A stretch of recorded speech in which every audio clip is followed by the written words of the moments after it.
What is going on, YouTube people? Neo Cards and Comics here.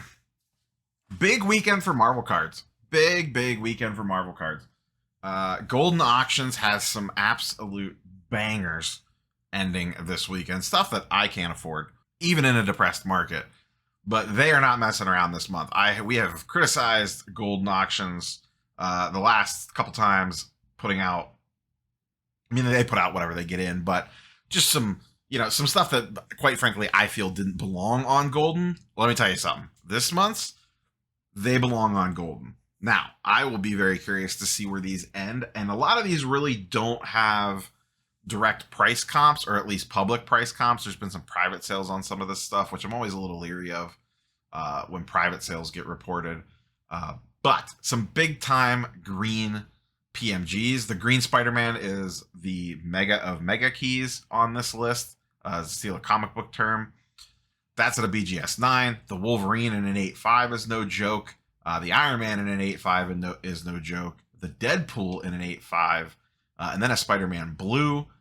Two more Spider-Man blues. Interesting to kind of see how these play off of each other. I did not look at the subgrades on these.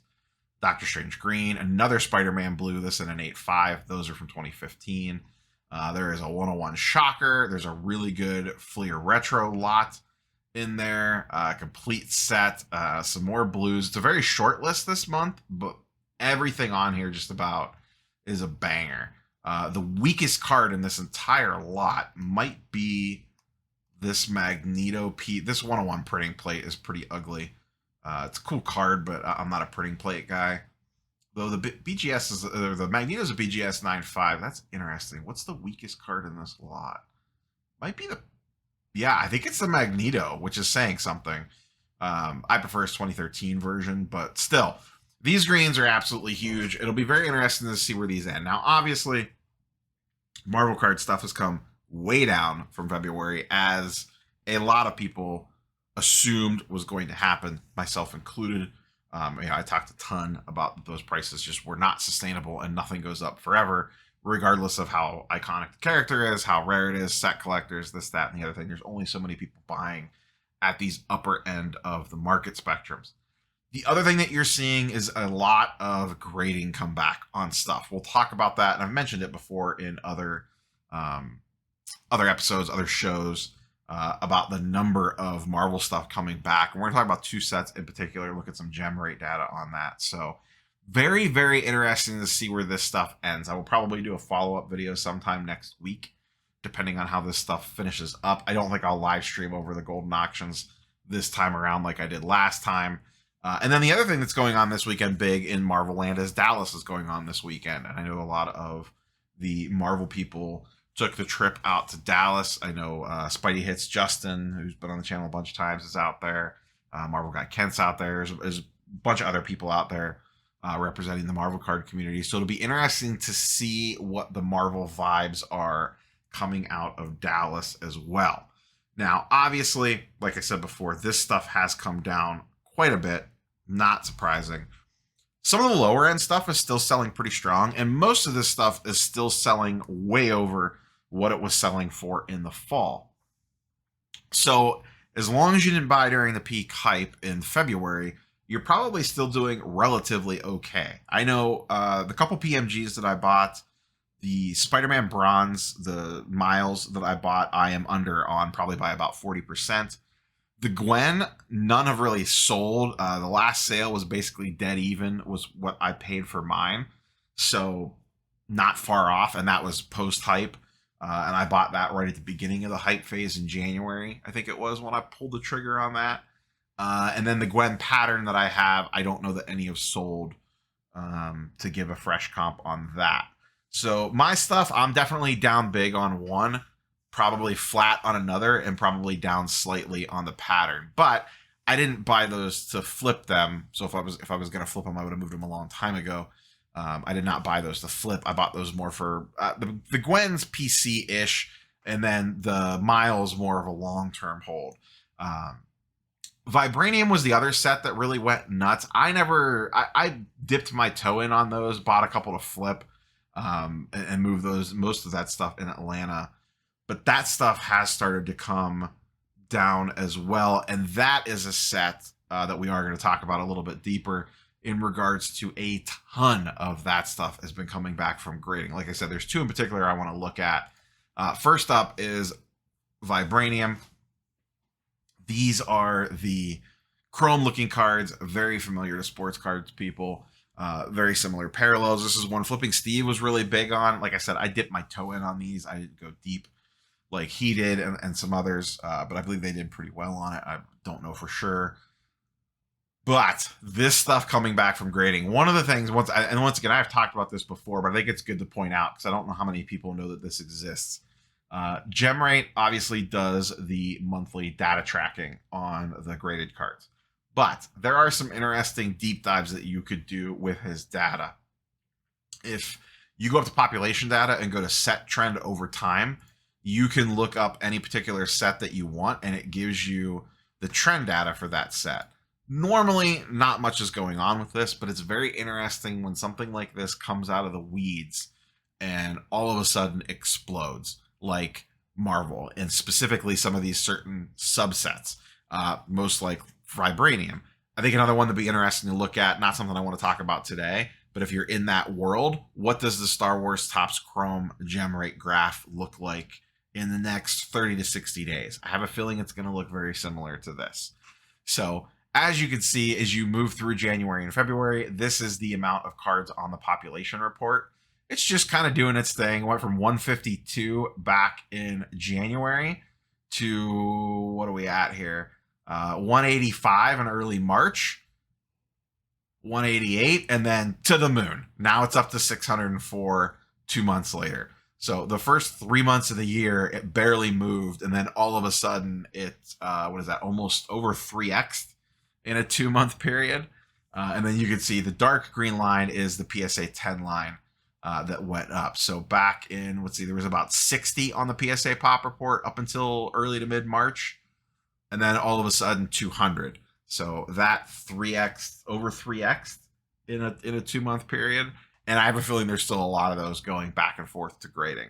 So there is going to be a little bit of a flood of this stuff coming back. Another set that we've obviously talked about a ton on the channel, 1990 Marvel Universe. And I pointed this graph out, I think the last time we did the month-end data for PSA, because 90MU is now on the top 20 of most graded sets of all time. Now, this I have never been, well, I don't want to say never, but I nailed this one. Once again, I get plenty of stuff wrong on the channel. Every once in a while when I knock one out of the park, I'll pat myself on the back. I'll pat myself on the back on this one. This, printed into the ground, yes. Tough to grade, yes. Fun little graph here on this one. And this is also a very telling sign that you could see that PSA is hammering that late backlog. Remember, 90 Marvel MU was the first thing to go crazy back in February 2021. A lot of that stuff got submitted late 2021, March, or late February 2021 and March of 2021. That is right when prices increased. March 1st is when prices increased. And then April 1st is when they shut down. And a lot of those bulk submissions are coming back now. And look at how this graph, I mean, this graph was trending up strong to begin with. But then really, since the end of March, it just really, like I said, it was really going up. And then look at it from March to now. I mean, that thing just goes like a rocket ship up. On the flip side, this dark black line is the gem rate. And I guess I could, let me zoom in a little bit here. Sorry about that, boys and girls. This dark line here is the gem rate, which tells you the, how often it gems. And it has just crashed. It looks like the stock market. It was at 37% back in September. It is currently at 28% and going down even further. This dark green line is the PSA 10 line. So that has really ramped up too. Don't get me wrong. Let's see. Back in mid-March, there was 5,000 PSA 10s on the population report. As of today, there's 7,000 PSA 10s. So 2,000 increase just in PSA 10s. Now, it's a decent size set. It's not small, but it's not huge. I think it's 90 cards off the top of my head. I could be wrong on that. So, you spread that out, and some are going to go to particular characters over another. But the gem rate continues to fall. It drops a couple percent, or drops a percent every couple weeks, rather. And you can see the individual breakdown here of how the total grades hop, but the number of PSA 10s don't necessarily always follow it. Like here, it went from 7,008 to 7,015. So 7 PSA 10s got added to the population report, while only, 57 total cards got added to the population report. And there are some big jumps here, but once again, it's just interesting data when these big, especially like here, there was 60, just under 6,900, so almost over 100 got added in one day, but 600 got added to the total population report. So crazy times there on the Marvel 90 MU stuff. And once again, always fascinated by this set. I'll always keep tabs on this just because of my personal ties to it, because I love the set, and the channel ties to it just because, the coverage that I did on it when it first kind of went crazy. And that's how a lot of people found the channel. So I always feel ties back to the set. I know I have 10 cards at PSA right now on an economy order, the $50 per card order. That's all 90 MU that I did on that box that I ripped after the D&D box debacle. So we'll see how those do. Prices are still holding up pretty okay on 90 MU. Like, don't get me wrong, they've come down, but like Spider-Man still goes for over $1,000. Stan Lee is still a $400 or $500 card. Black Suit Spider-Man is still like a $300 or $400 card. That's still pretty strong. And some of the niche characters, I talked about this on a previous video, I just don't remember when. Some of the niche characters sell really strong because people are fighting to complete PSA 10 sets. And some of the individual characters are very low population. In fact, that's one of the things that you could look at here. Not on this set, but there is a set of data. There is another set you can look at in gem rate, or you could do it on the PSA website. But you could sort by least PSA pop 10, like the least amount of PSA 10s on the out of the checklist. Those would be very good cards to send in to grade, because if people are fighting to complete sets, you're going to have a little bit of a bidding war there. And if a lot of the cards on the PSA 10 population report are still under pop 10. So if you're going to grade 90 MU, I think you can kind of mine that pop report for potential angles to play on that. I know I did that with Professor X recently on the last PSA sub that I got back, because that was like under pop 10 at the time. It might not be now. That was a month ago. But very, very interesting times for the Marvel card world. I think PMGs are still... I'm not running out necessarily to buy them right now just because all the markets are generally slipping. But if you're a big believer, I think there's some opportunities to be had out there.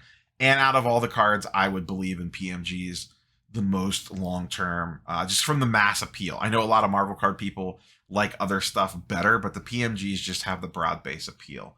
And the next big thing in Marvel card world is going to be Spider-Man Metal. Spider-Man Metal is going to be all you hear about for mid to late summer, if it ever comes out. So current word is late June, early July. When that thing hits, you're going to see a ton of coverage on it. I myself will be doing coverage. I have 4 boxes pre-ordered that I ordered last year that'll be coming in. I don't know what my plan is for those 4 boxes yet. I'll probably rip at least one on a pre-recorded video. I'll probably rip another one live.